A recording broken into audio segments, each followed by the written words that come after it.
حضور ہمارے ایک دوست ہیں جو اپنا نام ظاہر نہیں کرنا چاہتے، ہاں شوق سے. ان کی طرف سے سوال ہے، کیا احمدیوں کا کلمہ باقی مسلمانوں سے الگ ہے؟ جی. دوسرا سوال مستورات کی طرف سے حضور کہ ہم یہ تو مانتے ہیں کہ حضرت خلیفۃ المسیح رابع حضور کے دیکھیں اللہ جن کے دوست کا خلیفہ آپ نے ہیں. ذکر فرمایا ہے ان کا وضاحت کا خط مجھے اس سے پہلے مل چکا ہے، اچھا اور وہ یہ کہتے ہیں کہ میرے ہرگز یہ مراد نہیں کہ عملاً احمدیوں نے کوئی الگ کلمہ بنایا ہو. یہ تو دشمنان احمدیت پروپیگنڈا کرتے ہیں کہ میں اتنی سمجھ رکھتا ہوں، میرا کافی عبور ہے، مگر اس میں کچھ اور باتیں انہوں نے اٹھائی ہیں. وہ اس وقت خط میرے پاس نہیں ہے، لیکن میں نے پرائیویٹ سیکرٹری کو سپرد کیا تھا کہ یہ جلدی میں دیکھنے والا نہیں، جب ذرا مجھے فرصت ملے گی پھر مجھے بتانا، پھر میں انشاءاللہ اس کا جواب دوں گا. اس لیے اس سوال کو سر دست ترک فرما دیں. مستورات کی طرف سے سوال ہے حضور کہ ہم یہ تو مانتے ہیں کہ حضرت خلیفۃ المسیح رابع اللہ کے خلیفہ ہیں، کیا اس کے بعد مسیح موعود علیہ الصلوۃ والسلام کی بیعت کر کے جماعت میں داخل ہونا ضروری ہے؟ سوری،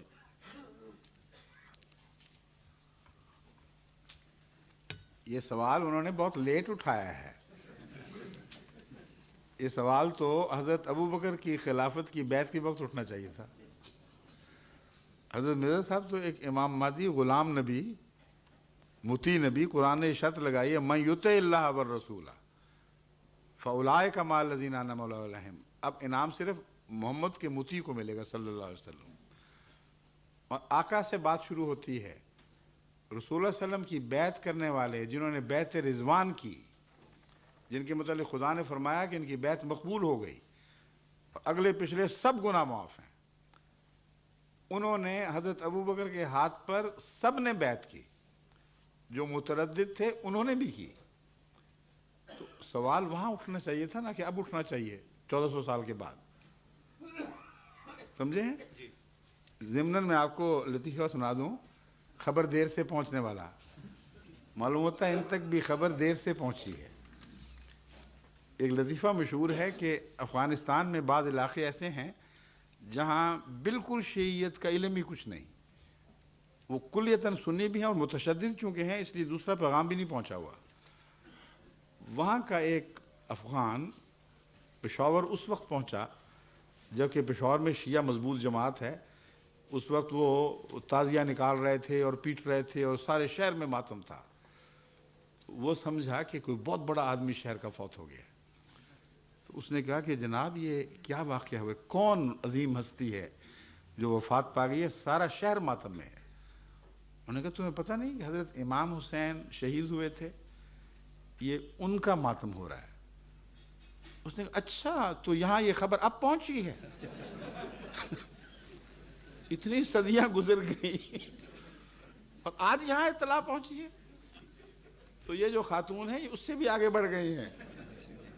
1400 سال بعد ان کو اطلاع پہنچی ہے کہ خلافت کی بیعت ہونی ضروری ہے. کیوں ضروری ہے یہ پوچھ رہی ہیں. شکریہ. اب میں جناب پروفیسر محمد زرار صاحب سے جو ایسٹ لندن سے تشریف لائے ہیں. کہاں؟ ایسٹ لندن سے؟ جی. درخواست کہاں کے رہنے والے ہیں پیچھے سے؟ گجرات کے یا میں جناب آزاد کشمیر کے یا کہاں کے؟ جناب میں لاہور سے ہوں. خارج لاہور کے؟ خاص لاہور سے ہوں، ملتان روڈ پر میری رہائش ہے. مگر آپ کی زبان تو آپ کو مشرقی پنجابی بتا رہی ہے. میں جناب پیدا حصار میں ہوا تھا. بس یہ تبھی پارٹیشن کے بعد میں لاہور سیٹل ہوا. لاہوری نہیں ہیں؟ لاہور ہی میں لیکن لاہور سے آئے ہیں. ٹھیک ہے، سمجھ گیا ہوں. فرمائیے. السلام علیکم. وعلیکم السلام ورحمۃ اللہ. جناب علی، پاکستان میں اس جماعت احمدیت کے ماننے والے یا پیروکاروں کو کن وجوہات کی بنا پر کافر قرار دیا گیا ہے؟ جبکہ یہ بات آج کی ہے اور آج سب کے سامنے ہے، معلوم ہے. اس سے پہلے روایتاً مجھے علم ہے کہ آپ کے قاصد غالباً میری پیدائش کے وقت یا پیدائش سے ذرا پہلے افغانستان میں گئے تھے، اور یہ فتویٰ حکومت افغانستان نے پہلے ہی لگا دیا تھا اور انہیں کافر قرار دے کر قتل کرا دیا تھا. آپ کے علم میں ضرور ہوگا. تو اسی روشنی میں مجھے اطلاع پہنچ چکی ہے. جناب علی، ایسی روشنی میں مرزا غلام احمد صاحب نے اپنے آپ کو مجدد، محدث یا امام الوقت کی حیثیت سے، جیسے دیگر ائمہ اکرام ہوئے ہیں اور ہو بھی رہے ہیں، امام خمینی صاحب کی مثال بھی آپ کے سامنے ہے، تو اس طرح سے اکتفا کیوں نہ کیا؟ اپنے آپ کو مسیح موعود یا مہدی ہونے کا دعوے دار کیوں ہوئے؟ جبکہ مسیح موعود کے لیے احادیث کرام میں بے شمار ایسی روایات ملتی ہیں کہ مسیح موعود آئیں گے، انہیں کعبہ شریف کی مینار پہ اتارا جائے گا اور وہ اس وقت کے ایک دجال کو قتل کریں گے فلسطین کے مقام پہ، اور مسیح موعود ایک عرصے تک اپنی حکومت قائم کریں گے، عدل و انصاف کریں گے۔ عدل اور انصاف کے بارے میں آپ نے بھی وضاحت کی تھی کہ مرزا صاحب نے بھی کی ہے، لیکن یہ تمام روایتیں احادیث کرام کے مطابق نہیں ملتی۔ مہدی ہونے کی حیثیت سے روایات یہ ملتی ہیں کہ مہدی علیہ السلام جو ہوں گے وہ آل رسول سے ہوں گے، اور بہت سے اہل تشیع حضرات ان کو امام غائب بھی کہتے ہیں کہ وہ ظاہر ہوں گے۔ تو مرزا غلام احمد صاحب مرحوم کی تمام کیفیات سے میں نے آپ کا جو سوال ہے ماشاءاللہ جناب، اس نے کافی اختلافی مضامین کا گھیرا ڈال لیا ہے، جی جی، اس لیے اگر آپ مجھے اجازت دیں، میں اب آپ کو میں جناب اب اختصار سے چھوٹا، اگر مجھے اجازت دیں تو میں شروع کر دیتا ہوں۔ جناب علی، جہاں میں ٹھہروں گا اور سوال باقی ہوں گے آپ کو پھر موقع دے دیں گے، جناب ٹھیک ہے؟ جناب آپ کا ایک سوال یہ ہے کہ ہمیں غیر مسلم کیوں قرار دیا گیا جناب علی، پاکستان میں؟ اس کا جواب میں دراصل پہلے دے چکا ہوں۔ جی جب میں نے 72 والی حدیث بتائی اور بتایا کہ ایک 73ویں جماعت ہوگی جو ان سے ممتاز ہو جائے گی، جناب، اس کا قطعی ثبوت کہ یہی وہ جماعت ہے یہ ہے کہ 72 نے مشترکہ طور پر یہ فیصلہ کیا کہ ہم سب اپنے اختلافات کے باوجود مسلمان، اور یہ فرقہ دائرہ اسلام سے باہر۔ درست ہے کہ نہیں؟ یہ درست ہے، لیکن اس میں روایت یہ ملتی ہے کہ 72 فرقے جو ہوں گے، ایکچولی 12 بڑے فرقے ہیں جن کی اقسام 6 ایچ ہیں، اور یہ 72 بنتی ہیں۔ وہ یہود کے تعلق میں ہے، اسلام کے تعلق میں نہیں جناب ہے۔ اسلام کے متعلق ہے۔ دیکھیں یہود کے تعلق میں میری بات سنیں، میں تاریخ کا مطالعہ کر چکا ہوں، وہ ان کا جو نام ہے 72 فرقوں کا ذکر، جی جی وہ تاریخ بائبل میں آپ کو ملتا ہے جناب علی، کہ وہ 12 فرقے 6 میں بٹ گئے تھے، جی جی اور 12 چھیک 72 بنے تھے، جناب علی، لیکن جو نام رکھا گیا ہے اس کا ترجمہ 70 بنتا ہے، 72 نہیں بنتا۔ جی لیکن یہ ایک چھوٹی سی بحث ہے۔ رسول اکرم صلی اللہ علیہ وآلہ وسلم نے کہیں یہ ذکر نہیں فرمایا جی کہ میری امت میں پہلے 12 بڑھیں گے اور پھر 12 ضرب 6 72 بنیں گے۔ آپ نے صرف اتنا فرمایا ہے کہ امت 72 فرقوں میں تبدیل ہو جائے گی، اس لیے جو رسول اللہ صلی اللہ علیہ وسلم نے نہیں فرمایا اس میں داخل ہونے کا ہمیں حق ہی نہیں ہے۔ نہیں جناب، مگر میری بات سن لیجیے تسلی سے، میں آپ کی سب باتوں کا جواب دوں گا۔ پہلی بات یہ ہے کہ تاریخ اسلام میں شروع اختلاف کے آغاز ہی سے جب بھی کوئی نیا فرقہ وجود میں آیا ہے، دوسرے فرقوں نے اس کے خلاف فتوے دیے ہیں، اور اس فرقے نے دوسرے فرقوں کے خلاف فتوے دیے ہیں، اور یہ سلسلہ ہمیشہ جاری و ساری رہا ہے۔ جی مگر تاریخ اسلام میں یہ واقعہ پہلی دفعہ ہوا ہے کہ 72 فرقوں نے اجماع کر لیا ہو اور مشترکہ اکٹھے ہو کر یہ فیصلہ کیا ہو کہ ہم اپنے اختلافات کے باوجود مسلمان کہلانے کے مستحق ہیں، اور یہ فرقہ ایسے اختلاف رکھتا ہے کہ مسلمان کہلانے کا مستحق نہیں رہا۔ یہ درست کہہ رہا ہوں یا غلط کہہ رہا ہوں؟ اس کے بارے میں جناب روایات یہ ملتی ہیں، جیسا کہ رسول پاک صلی اللہ علیہ وسلم سے پوچھا گیا تھا کہ وہ 72 فرقے ہوں گے تو کون سا فرقہ اس پہ قائم ہوگا، تو آپ نے جواب میں یہ فرمایا تھا کہ انہی میں سے 72 ہی میں سے نہیں، یہ یعنی ایک بھی روایت اکثریت ایسی نہیں پر- ملتی، میری گزارش سن لیں۔ جناب علی، میں رسول اللہ صلی اللہ علیہ وسلم کی طرف بات منسوب کرنا بڑا سختی سے منع فرمایا گیا ہے۔ میں وہ الفاظ نہیں کہنا چاہتا، آپ کے لیے تکلیف دہ ہوں گے۔ میں روایت بیان کر چکا ہوں، یہ مسلمہ روایت شیعہ رسالوں میں بھی ہے، کتب میں بھی ہے، سنی کتب میں بھی۔ وہابی جو فرقہ جن کا آغاز امام عبدالوہاب سے ہوا، انہوں نے بھی اس روایت کو کوٹ کیا ہے. وہ الفاظ یہ ہیں، لیکن آپ نے فرمایا کہ وہ ایک فرقہ، جماعت، فرقہ نہیں اس کو فرمایا، اس کو جماعت فرمایا. جماعت اس کی پہچان یہ ہے ما انا علیہ و اصحابی، میں جس حال پر ہوں اور میرے غلام میرے ساتھی جس حال پر ہیں، وہ جماعت اس حال پر پائی جائے گی، اس کو پہچان لینا. اور اس کے ساتھ مزید اضافہ ہے، جیسا کہ امام ولی الدین رحمۃ اللہ علیہ نے اپنی احادیث کے مجموعے میں واضح کیا ہے کہ اور وہ جماعت اکثریت میں ہوگی، اور تم اکثریت کی طرف رجوع کرنا. یہ بات اس لیے درست نہیں کہ اس حدیث میں اشارہ اس کے برعکس ملتا ہے. حضرت صلی اللہ علیہ وآلہ وسلم کی کلام کی وہ تشریح جو خود آپ کے اپنے مضمون کے مخالف ہو، یہ کسی صورت میں چاہے کتنے بڑا امام کا نام ہو قابل قبول نہیں ہو سکتی. آپ نے فرمایا 72 فرقوں میں امت بٹ چکی ہوگی، 72 فرقوں میں ساری امت. اس کے بعد یہ جماعت ظہور میں آئے گی. نہیں، اس کے بعد کا لفظ نہیں ہے، بعد میں ہے. یہ آپ کیوں نہیں پڑھتے حدیث؟ دوبارہ پڑھ لیجئے. 72 فرقوں میں امت بٹ چکی ہوگی. پھر تکونو جو جماعت ہے اس کے متعلق فرمایا وہ یہ 73ویں ہوگی. 73 کا لفظ بولا ہے. 73ویں جماعت اچانک اکثریت میں کیسے ہو گئی؟ بہرحال اس بات کو مان بھی لیا جائے تو وہ 73ویں جماعت جامع طور پر اتنی اکثریت میں ہوگی. درست نہیں ہے یہ بات، اس لیے کہ آپ کا استنباط بغیر بنیاد کے ہے. میں نے جو 1 منٹ ضرور ٹھہریے، آپ سوال کرنے آئے ہیں، آپ پروفیسر ہیں. آپ کو عادت نہیں ہے کہ طلبہ آپ سے بات کریں اور آپ کی بات کو رد کریں کسی دلیل سے. اس لیے وہی رویہ آپ مجھ سے اختیار فرما رہے ہیں. آپ نے سوال فرما لیا، حوصلہ کریں. جس طرح طالب علم جب آپ سے سوال کرتا ہے تو آپ توقع رکھتے ہیں کہ انٹرپٹ نہ کرے بار بار اور جواب سن لے. اس لیے میرا جواب سن لیں، پھر اطمینان کرانا تو اللہ کا کام ہے. فرمائیے. پہلی بات یہ ہے کہ حضرت صلی اللہ علیہ وآلہ وسلم نے جو نقشہ کھینچا ہے اس میں ساری امت کے 72 میں بٹنے کا نقشہ ہے. سواد اعظم جس کو کہتے ہیں وہ ساری امت ہی ہوئی، اور کیا ہوا؟ اور وہ 72 فرقوں میں تقسیم ہو جائے گی. پھر 73ویں جماعت ہوگی جس کے متعلق فرمایا کہ وہ جنتی ہوگی. اب آپ یہ بتائیں کہ وہ اچانک اکثریت میں کیسے ہو جائے گی؟ کون اس جماعت کو پیدا کرے گا؟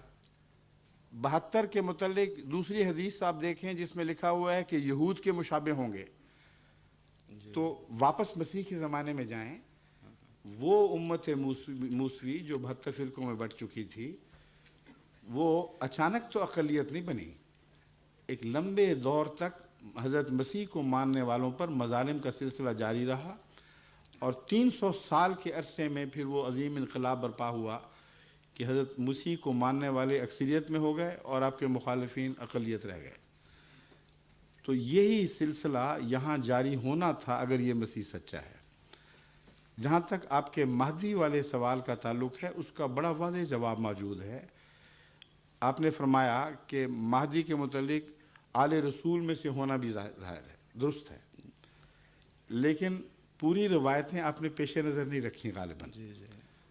میں آپ کو بتاتا ہوں، آل رسول یا اہل بیت ہونا 2 معنی رکھتا ہے، ایک روحانی اور ایک خون کے رشتے سے، اور یہ دونوں معنی قرآن سے ثابت ہیں. مثلا حضرت نوح کا بیٹا کہلانے کے باوجود اس کے متعلق اللہ فرماتا ہے انہو لیس من اہلک، وہ تیرے اہل بیت میں نہیں ہے. تو اس طرح اہل بیت کا محاورہ روحانی طور پر بھی نافذ ہوتا ہے اور جسمانی طور پر بھی. دیکھنا یہ ہے کہ آنے والے امام سے متعلق حضرت اقدس محمد رسول اللہ صلی اللہ علیہ وآلہ وسلم جب اسے اہل بیت قرار دیتے ہیں تو کیا یہ روحانی طور پر اہل بیت قرار دے رہے ہیں، جسمانی طور پر؟ اس مسئلے کو اگر تقوی سے حل کرنا چاہیں تو قطعی ثبوت احادیث میں اور قرآن میں موجود ہے. قرآن کریم نے آخری زمانے میں ظاہر ہونے والے امام کا نام امام مہدی نہیں رکھا. کہیں آپ کو نہیں ملے گا کہ آخری زمانے میں جو امام ظاہر ہوگا اس کا نام پاک میں نہیں ہے. لیکن اس کو حضرت محمد رسول اللہ کا دوسرا دور قرار دیا ہے. گویا کہ رسول اللہ صلی اللہ علیہ وسلم کی باسط ثانوی ہے، یعنی امام مہدی کو محمد کے تابع اس ایسے کر دیا گیا کہ گویا رسول اللہ صلی اللہ علیہ وسلم کی آمد ثانی ہی ہے، وہ اپنی طرف سے کچھ اور نہیں لائے گا۔ یہ ذکر سورہ جمعہ میں ملتا ہے، وَآخَرِينَ مِنْهُمْ لَمَّا يَلْحَقُوا بِهِمْ وَهُوَ الْعَزِيزُ الْحَكِيمُ۔ محمد رسول اللہ علیہ وسلم کی بعثت کے بعد فرمایا آخرین میں بھی یہی رسول مبعوث ہوگا، ابھی وہ نہیں ملے، یعنی زمانے کا فاصلہ ہے۔ ذَلِكَ فَضْلُ اللَّهِ، یہ اللہ کا فضل ہے، یوتی ہے مَن یشاء، جس سے پتہ چلتا تھا کہ محمد رسول از خود دوبارہ نہیں آئیں گے، آپ کا ایک نمائندہ آئے گا جو لقب کے طور پر محمد کے تابع ہونے کی وجہ سے محمد کی آمد کہلائے گا، لیکن یہ اللہ کا فضل ہے، جسے چاہے دے دے۔ یہ جو آیت نازل ہوئی ہے اس میں سوال پیدا ہوتے ہیں۔ سوال یہ ہے کہ حضرت محمد رسول اللہ صلی اللہ علیہ وآلہ وسلم نے ان سوالات کا خود حل فرمایا کہ نہیں؟ اگر قطعی طور پر ثابت ہو کہ رسول اللہ صلی اللہ علیہ وسلم نے اس کا حل فرما دیا اور اس میں وہ آپ کے مہدوی آل بیت کا ذکر بھی مجمل طور پر شامل ہو تو بات زیادہ وضاحت سے کھل جائے گی۔ ایک منٹ سن لیجیے۔ جب یہ آیت پڑھی گئی تو حضرت محمد رسول اللہ صلی اللہ علیہ وسلم کے ساتھ دوسرے صحابہ بیٹھے ہوئے تھے، ان میں سے ایک نے سوال کیا کہ کن لوگوں کا ذکر ہے؟ آخرین منہم لما یلحقوا بہم، کہ بعثت ثانیہ ایسے لوگوں میں ہوگی جو ابھی تک نہیں ملے اولین سے۔ اس کا جواب رسول اللہ صلی اللہ علیہ وسلم نے یہ دیا، بخاری کی حدیث ہے، شیعہ حدیثوں میں بھی اس کو تسلیم کیا گیا ہے، یہ وہ حدیث ہے جو سنی شیعہ سب میں متفق ہے ایمانوں میں۔ اس میں حضرت رسول اللہ صلی اللہ علیہ وسلم نے جواب دیا، سلمان فارسی آپ کے پاس بیٹھے ہوئے تھے، ان کے کندھے پر ہاتھ رکھا اور فرمایا لو کان الایمان عند الثریا لنالہ رجل من ہؤلاء، اگر ایمان ثریا پر بھی اٹھ گیا تو ان میں سے وہ شخص ہوگا جو اسے دوبارہ زمین پر کھینچ لائے گا، یعنی میں نہیں ہوں گا، لیکن میرے آنے کا جو ذکر ہے وہ کسی اور ذات میں میری نمائندگی میں پورا ہوگا۔ اور وجوہات بیان فرما دی کہ جب قرآن موجود ہے، سنت موجود ہے، تو ضرورت کیا پڑی ہے کہ کسی کوئی اور آدمی آئے اور پھر اس کو اثر نو ایسے لوگ پیدا کرے گویا وہ صحابہ سے ملے ہیں۔ اس کی وجہ دیکھیں کیسی حکمت کا جواب ہے، فرمایا لو کان الایمان عند الثریا، یعنی کتابوں کے ہوتے ہوئے، شریعت کے کمال کے باوجود ایسا وقت آ سکتا ہے کہ ایمان اٹھ جائے دلوں سے اور ثریا تک جا پہنچے۔ کون اس کو لے کے آئے گا؟ عرب بیٹھے ہوئے تھے، کسی عرب کا کندھا نہیں چنا آپ نے، سلمان فارسی کا کندھا چنا ہے اور فرمایا کہ لَنَالَهُ رَجُلٌ مِّنْ هَؤُلَاءِ ذَلِكَ فَضْلُ اللَّهِ يُؤْتِيهِ مَن يَشَاءُ کی یہ تشریح تھی دراصل۔ اب سوال یہ پیدا ہوتا ہے کہ اس حدیث کا ان احادیث سے کوئی تصادم ہے جس میں اہل بیت کے میں سے امام ہونے کا ذکر ہے؟ یہ سوال اٹھتا ہے۔ اب یہ ایک عجیب بات ہے، اس واقعہ سے الگ جنگ احزاب کے موقع پر جب لوگ خاندانوں میں بٹ رہے تھے تو صرف ایک ایسا انسان ہے جو اہل بیت سے ظاہری رشتے کے لحاظ سے کوئی تعلق نہیں رکھتا تھا، جس کو رسول اللہ صلی اللہ علیہ وسلم نے بلایا، اہل بیت کی صف میں کھڑا کیا اور فرمایا سلمان منا اہل البیت، سلمان ہمارا ہے، اہل بیت ہے۔ اب کوئی اسے اتفاق کہہ لے، میں تو اسے اتفاق نہیں سمجھتا، یہ تو خدا کی تقدیر کہ حیرت انگیز کام ہے کہ جس کو یہ فرمایا کہ ان لوگوں میں سے آنے والا آئے گا، اسی کو اہل بیت بھی قرار دے دیا، جس میں یقینی طور پر اس طرف اشارہ تھا کہ آنے والا ایسا ہو سکتا ہے جو عربوں میں سے نہ ہو۔ اور ذالک فضل اللہ ہے کہ میں جو مضمون بیان فرمایا کہ ضروری نہیں ہوتا کہ ایک قوم قابض ہی ہو جائے، بس اگر وہ عربوں میں سے نہیں ہے، عرب خون کا نہیں ہے، تو اہل بیت جسمانی ہو ہی نہیں سکتا۔ اس لیے اس بات کا کھلا روشن امکان قرآن اور حدیث کے آپس کے مطالعہ سے رسول اللہ صلی اللہ علیہ وسلم کی حدیث کے مطابق یہ نکلتا ہے کہ روحانی اہل بیت ہوگا۔ لیکن اس کے علاوہ ایک ایسا قطعی ثبوت میں آپ کے سامنے رکھتا ہوں جس کے بعد تفسیری توجیہات کی ضرورت نہیں رہتی۔ تمام علماء جو مہدی کی آمد کے قائل ہیں اس بات کے بھی قائل ہیں کہ مہدی کے ہوتے ہوئے اسی زمانے میں مسیح کا نزول ہوگا، کوئی اختلاف نہیں۔ مہدی آ کر گزر نہیں جائے گا بلکہ اسی کے زمانے میں مسیح کا نزول ہوگا۔ یہ صحیح ہے۔ آج تک ایک بھی مہدی کا دعوے دار ایسا نہیں ہوا جس کے زمانے میں روحانی یا جسمانی، ظاہری یا باطنی طور پر کسی مسیح کا نزول ہوا ہو۔ اسی لیے مہدی کے دعوے دار تو ہیں مسیحیت کے نہیں، لیکن جب وہ فوت ہو گئے اور مسیح نازل نہ ہوا تو قطعی طور پر ثابت ہو گیا کہ یہ وہ مہدی نہیں ہے جس کا رسول اللہ صلی اللہ علیہ وسلم ذکر فرمایا کرتے تھے۔ اب وہ باقی حصہ میں آپ کے ہر سوال کا جواب لاؤں گا انشاءاللہ، آپ اطمینان سے سنیے۔ باقی حصہ قتل دجال وغیرہ کا اب یہاں سے شروع ہوگا۔ حضرت صلی اللہ علیہ وآلہ وسلم نزول مسیح کی جب بات فرما رہے تھے تو کیا ظاہری طور پر، جسمانی طور پر اسی مسیح کی بات کر رہے تھے جو موسیٰ کی امت میں پیدا ہوا تھا، یا اس کی تمثیل کی، مثالی طور پر اس کے ظہور کی بات کر رہے تھے؟ جب تک یہ مسئلہ حل نہ ہو ہم اس غور میں آگے نہیں بڑھ سکتے۔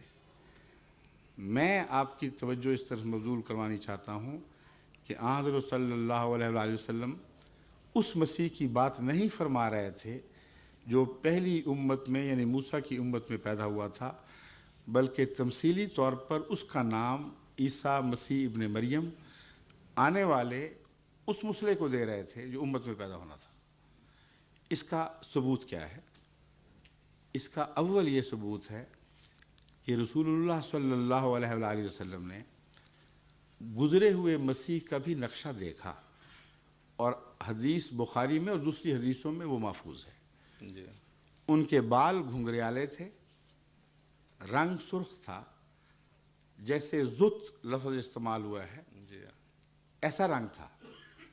اور ایک اور حدیث میں بخاری میں ذکر ہے کہ حضرت صلی اللہ علیہ وآلہ وسلم نے اس مسیح کو دیکھا جس کے پیچھے پیچھے مسیح الدجال بھی طواف کر رہا تھا، یعنی اس کی دشمنی میں، اس کی طاق میں تھا کہ میں اس کو ہلاک کروں۔ جی۔ اس مسیح کا نقشہ کہتے ہیں اس طرح میری آنکھوں کے سامنے ہے جیسے میں دیکھ رہا ہوں سامنے۔ اس کا نقشہ کیا ہے؟ گندمی رنگ ہے، اور بال سیدھے ہیں اور سیاہ ہیں، جی ہاں، یہ دونوں حدیث جیسے ابھی کوئی نہا کے نکلا ہو، اور اس کے بال کے کناروں سے پانی ٹپک رہا ہو۔ اب بال کی نوکوں سے پانی اسی وقت ٹپکتا ہے جب وہ ساتھ پھیلے ہوئے نیچے اترے ہوئے ہوں۔ اوپر چڑھے ہوئے، اوپر کی طرف گچھا بنے ہوئے بالوں کی نوکوں سے پانی نیچے اترا ہی نہیں کرتا، ٹپکا نہیں کرتا۔ بس دو حلیے الگ الگ ہیں، ایک آنے والے کا حلیہ ہے، ایک گزرے ہوئے کا حلیہ ہے۔ اس لیے یہ استنباط کرنا کہ رسول اللہ صلی اللہ علیہ وسلم پرانے مسیح کی بات فرما رہے تھے یہ درست نہیں ہے۔ آگے جا کر اب میں دجال کے حوالے سے آپ پر مضمون کھولوں گا۔ وہ جو لفظ آپ نے استعمال کیا ہے وہی اس بات کا گواہ ہے کہ حضرت صلی اللہ علیہ وآلہ وسلم تمثیلی کلام فرما رہے تھے، ظاہری لفظی طور پر اس مسیح کو پرانا مسیح نہیں سمجھ رہے تھے۔ اس کا ثبوت اس مسیح کی علامتوں میں، جیسا کہ آپ نے فرمایا، صرف حکم عدل کی نہیں، ایک دجال کی بھی علامت ہے۔ اس دجال کے قتل کا بھی ذکر ملتا ہے۔ تو مرزا غلام احمد صاحب قادیانی نے دعویٰ تو کر دیا کہ میں روحانی طور پر وہی مسیح ہوں، مگر کون سا دجال ہے جس کو قتل کیا، اور وہ دجال آیا بھی ہے کہ نہیں، یہ بحث اٹھے گی تو معاملہ حل ہوگا۔ اب آپ دیکھیے کہ دجال کی علامتیں رسول اللہ صلی اللہ علیہ وآلہ وسلم نے کیا بیان فرمائی ہیں۔ ایک علامت یہ ہے کہ دیو ہیکل ایسا بڑا کہ اس سے بڑے حجم کا انسان کبھی کسی نے نہیں دیکھا۔ اس کا سر گویا آسمان سے باتیں کر رہا ہوگا، اور کلاؤڈ لائن سے اوپر تک اس کا عروج ہوگا۔ ایک آنکھ اندھی یعنی دائیں آنکھ، اور بائیں آنکھ ایسی روشن کہ زمین کی پاتال تک کی خبر لائے گی، نیچے تک اترے گی۔ یہ وجود ہے دجال کا جو دنیا کو بقابل ہوگا اور ان پر حکومت کرے گا۔ اس کی مزید علامتیں کیا ہیں جو حدیث میں ملتی ہیں؟ جب تک آپ ان کی طرف توجہ نہیں فرمائیں گے آپ دجال کو پہچان ہی نہیں سکتے۔ اول یہ کہ کیا خدا کی خدائی میں وہ تاریخ جو قرآن نے محفوظ کی ہے کہ آج تک اس قسم کی دیو مالائی کہانی پہلے بھی پیش ہوئی ہے؟ اگر یہ نہیں ہوئی، سوائے طالوت علیہ السلام۔ ہاں عرض کرتا ہوں، دیو مالائی تب بنتی ہے اگر لفظاً اس کو یہی سمجھیں۔ اگر اس کی تہ میں پیغام پڑھیں تو یہ دیو مالائی کہانی بننے کی بجائے ایک عظیم الشان ایسی پیشگوئی بنتی ہے کہ جس کی مثال انبیاء کی تاریخ میں آپ کو دکھائی نہیں دے گی۔ ایک سیکنڈ،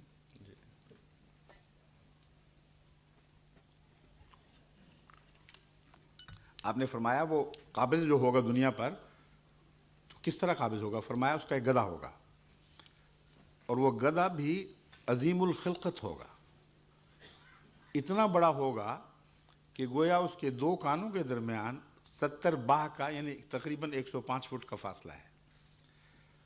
اور اس کی علامتیں بڑی عجیب بیان فرمائیں۔ فرمایا وہ آگ پر چلے گا، پٹھے نہیں کھائے گا، دانہ دن کا اس کی غذا نہیں ہوگی، وہ آگ کھا کر چلے گا۔ اور وہ گدھا خشکی پر چلے گا یا سمندر میں چلے گا یا ہوا پر؟ اس کا جواب اس طرح ملتا ہے، آپ فرماتے ہیں کہ اول وہ اتنا تیز رفتار ہوگا کہ مہینوں کا سفر گھنٹوں میں طے کرے گا۔ نمبر 2، اس میں سواریاں بیٹھیں گی اور چلنے سے پہلے اعلان کیا کرے گا کہ میں چلنے لگا ہوں، آ جاؤ جس نے بیٹھنا ہے۔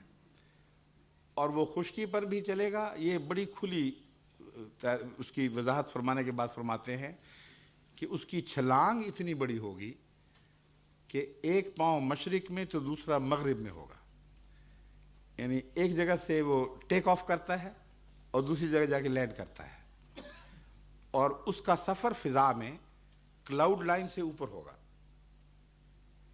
اور فرمایا وہ جو پیٹ، جس کے پیٹ میں آگ جل رہی ہوگی، اس کے اندر داخل ہونے کے لیے کھڑکیاں ہوں گی اور اندر روشنیاں جلی ہوں گی اور آرام سے بیٹھنے کے سامان موجود ہوں گے۔ پھر فرمایا کہ وہ سمندر پر بھی چلے گا، اور سمندر پر چلنے کی علامت یہ ہے کہ گھٹنوں تک ڈوبے گا، اوپر باقی باڈی اس کے اوپر رہے گی۔ اور فرمایا کہ وہ کیا کیا کاروبار کرے گا سمندر پر؟ فرمایا دجال کی طرف سے وہ گندم اور غذا کے پہاڑ اٹھا کر چلے گا، ان قوموں کی طرف لے کے جائے گا اس گندم کو جو اس کی تائید کرنے والے لوگ ہیں، دجال کے حمایتی ہیں۔ جو ان کے حمایتی نہیں ہیں وہ چاہے بھوکے مر جائیں، ان کو یہ فوڈ کی یا گندم کی امداد نہیں پہنچے گی۔ اب مجھے آپ بتائیے کہ کیا یہ لفظاً پیشگوئی پوری ہو چکی ہے یا تمثیلات کی بات تھی اور آپ کو سمجھ آنے لگ گئی ہے کہ دجال کون ہے اور یہ سواریاں کس کی ہیں؟ فرمائیے جناب، میں معذرت کے ساتھ عرض کروں گا کہ جہاں تک میں نے مشکوٰۃ شریف کا یا بخاری شریف کا مطالعہ کیا ہے، اس میں دجال کی کیفیت جیسے آپ نے واضح فرمائی ہے یہ میرے علم میں نہیں آئی۔ البتہ یہ ضرور آئی ہے کہ وہ قوی ہیکل ہوگا، تقریباً 40 روز میں وہ تمام دنیا کا چکر لگا لے گا۔ اس کی ایک طرف بہشت ہوگا، ایک طرف دوزخ ہوگا، وہ آدمی کو چیرے گا، پھر زندہ کر دے گا، پھر چیرے گا تو نہیں چیر سکے گا۔ جہاں آپ نے یہ پڑھی تھی نا باتیں، وہیں یہ بھی ہیں، لیکن اس میں کرتا ہوں نہیں، اس وقت بحث بیکار ہے۔ اب گھر جا کے تسلی سے دجال کے متعلق سب روایات اکٹھی کر لیں۔ ایک بھی روایت میں بیان نہیں کر رہا جس کی سند نہ ہو۔ نہیں جناب، میرا عرض میری بات سنیں، اب مجھے پھر موقع دے۔ میں نے آپ سے وقتی طور پر پوچھا تھا، جی کوئی بات مائک کا مستقل حوالے نہیں کیا ابھی جناب۔ قصہ یہ ہے کہ یہ روایات جو دجال کے گدھے کے متعلق ہیں، اسے کہتے ہیں خرد دجال، یہ صرف پروفیسروں کے علم میں نہیں ہے، یہ عامت الناس کے علم میں ہے۔ خر دجال کا قصہ تو گھر گھر گلی گلی مشہور ہے کہ دجال کا ایک گدھا ہوگا جو آگ کھا کر چلے گا۔ اس کا انکار کرنا میرے لیے تعجب انگیز ہے، کیونکہ آپ کسی مولوی سے پوچھ لیں وہ خر دجال کے مضمون سے خوب واقف ہے. یہاں تک کہ جب 53 میں جسٹس منیر کی عدالت بیٹھی کہ یہ فیصلہ کرے کہ ظلم کس نے کیا، کیوں کرایا گیا، سیاست تھی، مذہب تھا، کیا تھا، اس کی رپورٹ پڑھیں. اس میں انہوں نے ایک موقع پر ایک شخص سے پوچھا کہ تم بتاؤ خر دجال آیا ہے کہ نہیں. اس نے کہا نہیں ابھی نہیں آیا. اس نے کہا دیکھو اپنے ساتھیوں پر غور کر کے دیکھ لو، ان میں تو نہیں کہیں. اور اس پر خوب کہا پڑا اور یہ ریکارڈ ہوئی ہے بات. تو خر دجال تو گلی گلی کا قصہ ہے. آپ تو پروفیسر ہیں، آپ کو علم ہونا چاہیے تھا. دیکھیے میں آپ نے تو وہ شعر مجھے یاد کرا دیا کہ پتا پتا بوٹا بوٹا حال ہمارا جانے ہے، جانے نہ جانے گل ہی نہ جانے، باغ تو سارا جانے ہے. دیکھیے جناب میں نے آپ یہ جو روایت ہے یہ عام ہے، اس سے کوئی انکار نہیں کرتا. آج تک کوئی عالم دین ایسا نہیں جس نے میرا یہ جواب سن کر یہ چیلنج کیا ہو کہ دجال کے گدھے کا جو تصور آپ کھینچ رہے ہیں یہ حدیث میں موجود نہیں ہے. میرا مقصد یہ نہیں تھا جناب. میرا مقصد یہ تھا کہ جہاں تک میں نے 2 مجموعہ احادیث جو پڑھا ہے بخاری شریف اور مشکوٰۃ شریف میں، یہ واقعہ اس طریقے سے نہیں. ممکن ہے کوئی اور کتاب ایسی ہو جہاں سے آپ نے مطالعہ فرمائی ہو. نہیں میں ہر عالم کی بات کر رہا ہوں، مجھے اکیلا نہ آپ کریں یہاں. اس میں میرا تمام مسلمان سنی شیعہ علماء سے اتفاق ہے. وہ سب اس بات پر متفق ہیں کہ جہاں بھی دجال کا ذکر آیا ہے اس کے ساتھ خر دجال کا ذکر بھی ملتا ہے، اور یہ سب علامتیں پائی جاتی ہیں. جناب اب سنیے، عیسائی دنیا میں جب بھی میں نے یہ بیان کی باتیں، مثلا آسٹریلیا میں ایک موقع پر ایسا پیش آیا کہ ایک عیسائی پادری صاحب نے لوگوں کو انگیخت کرنے کے لیے سوال کروایا کہ دجال کون ہے. وہ کہیں گے، ہم کہیں گے کہ آپ لوگ ہیں، تو ان کو غصہ آئے گا. میں نے کہا دیکھیں، میں آپ کو ابھی بتاتا نہیں کہ دجال کون ہے، میں اس کی علامتیں بتا دیتا ہوں، آپ مجھے بتانا کہ آپ سمجھے ہیں کہ نہیں. جب میں نے یہ حدیث پڑھنی شروع کی تو بیک آواز بول اٹھے کہ ہاں ہم سمجھ گئے. یہ سواریاں ہیں جو عیسائی قوموں نے ایجاد کیے ہیں، اور ان کے 2 پہلو ہیں جو اس حدیث میں بیان ہوئے ہیں. ایک مذہبی پہلو یعنی دائیں آنکھ، اس سے وہ نہیں دیکھ رہے، خدا کا بیٹا بنا رہے ہیں، اور سوچتے بھی نہیں. سائنسیں انہوں نے اتنی غور سے پڑھی، پاتال تک نظر ڈالی کہ انسان اور بندے کا تخلیقی جوڑ تو ہو سکتا ہے، ابوت کا جوڑ نہیں ہو سکتا. اس لیے ایک آنکھ اندھی ہے بالکل، ایک آنکھ روشن ہے، یعنی دنیا کی علم کی آنکھ، جستجو کی آنکھ، حیرت انگیز کارنامے. اور یہ جو دجال کا گدھا بننا خود ان عظیم کارناموں میں سے ایک ہے. فوڈ ایڈ جو دی جاتی ہے اس کا کوئی تصور بھی اس زمانے میں موجود نہیں تھا، لیکن رسول اللہ علیہ وسلم اس گدھے کو ماؤنٹین آف فوڈ لیے ہوئے پھرتا دیکھ رہے ہیں کہ وہ غریب قوموں کی طرف جا رہا ہے، مگر غربت کی وجہ سے نہیں، دجال کی حمایت کی وجہ سے. سرجری کی جو باتیں آج ہمارے سامنے آ رہی ہیں وہ حیرت انگیز ہیں کہ بدن کا ایسا کٹ جانا کہ وہ 2 نیم ہو جائے، اور اگر فوری طور پر اس کو جوڑ دیا جائے تو رگیں ملا کر انہوں نے پھر اس کو زندہ کر دیا. تو یہ ساری آن حضرت صلی اللہ علیہ وسلم کی عظیم شان پیشگوئیاں ہیں، لیکن ظاہر پر محمول کرنے سے یہ مسئلے حل نہیں ہوتے. اس کی کنہ کو سمجھیں تو صداقت رسول اللہ صلی اللہ علیہ وسلم کی تائید میں یہی دجال کی پیشگوئی ایک عظیم پیشگوئی بن جاتی ہے. بس اس دجال سے ٹکر مسیح موعود نے لینی تھی، اور اس ٹکر کا خلاصہ کیا بیان ہوا؟ یکسر الصلیبہ، وہ صلیب کو توڑے گا، وہ یقتل الخنزیرہ، اور وہ سور کو قتل کرے گا. اب سوال یہ ہے کہ جس نے صلیب کو توڑنا تھا اور سور کو قتل کرنا تھا، اگر وہ ظاہری طور پر وہی ہے تو پھر صلیب بھی وہی، نہ سور بھی وہی بنے گا اور صلیب بھی وہی بنے گی ظاہری طور پر. اگر تمثیلی پیغام ہے تو مسیح بھی تمثیلی، صلیب بھی تمثیلی، سور بھی تمثیلی.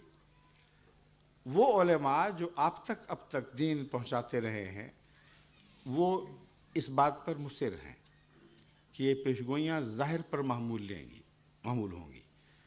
آج تک اس گدھے کا منہ دیکھ رہے ہیں جو پیدا نہیں ہوا ظاہری طور پر. پیدا ہو چکا ہے مگر باطنی معنوں میں. آج تک وہ اس مسیح کا انتظار کر رہے ہیں جس نے موسیٰ کی امت کا فیض پایا تھا اور دوبارہ ابھی تک نہیں اترا. حضرت صلی اللہ علیہ وسلم کی پیشگوئی اگر دجال کے بارے میں حیرت انگیز صفائی سے پوری ہو چکی ہے تو ضرور مسیح کو تلاش کریں، وہ دکھائی دے گا.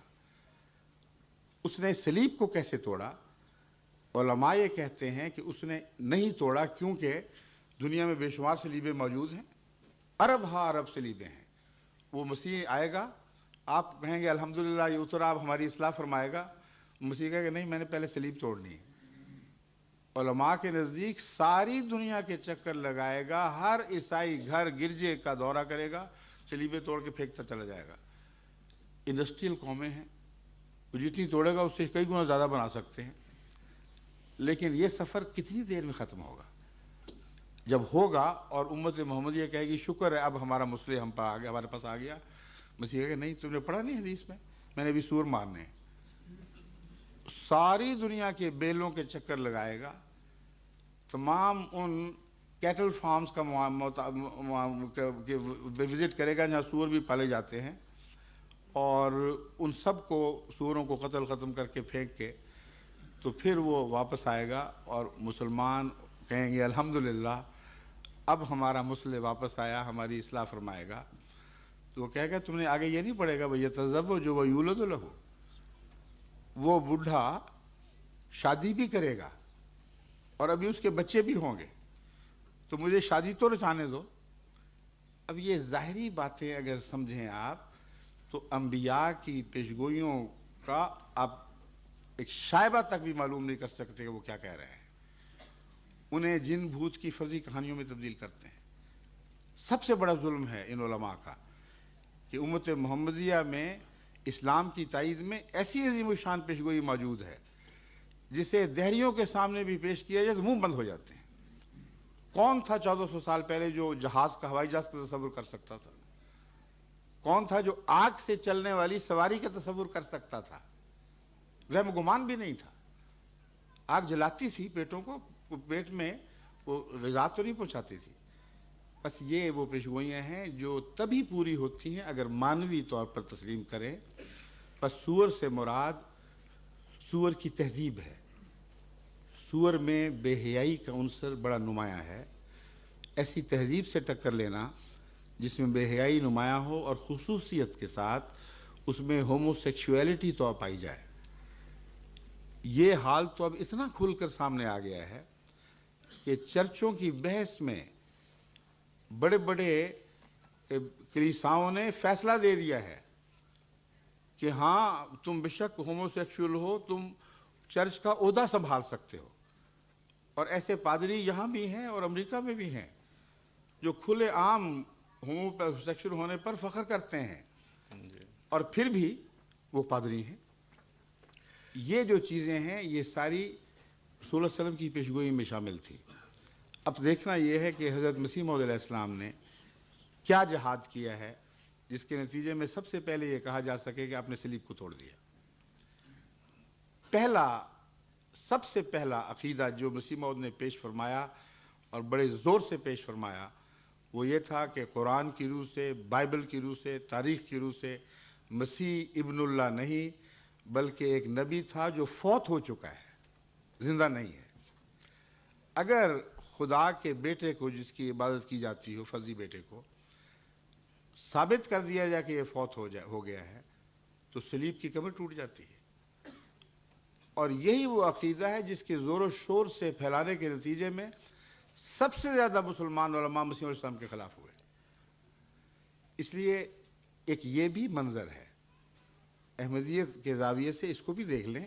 پھر آپ کی مرضی ہے، جو چاہے فیصلہ فرمائیں. آپ نے خدا کو جان دینی ہے، مجھے تو نہیں دینی. قرآن پاک کی آیت کے مطابق عیسیٰ علیہ السلام کے بارے میں جو آتی ہے رفع الی السماوات، تو اس سے میں اس کا میں ایک تو معذرت سے عرض کروں. اب تو مجھے کہہ رہے ہیں صرف تھوڑے چند منٹ باقی ہیں، میری بات سن لیجیے. یہ کہیں نہیں آیا رفع الی السماوات، یہی تو ہم شور مچا رہے ہیں بڑی دیر سے. خدا کے لیے دکھاؤ تو صحیح. یہ آیا ہے وَمَا قَتَلُوهُ یقینا، وہ ہرگز مسیح کو قتل نہیں کر سکے،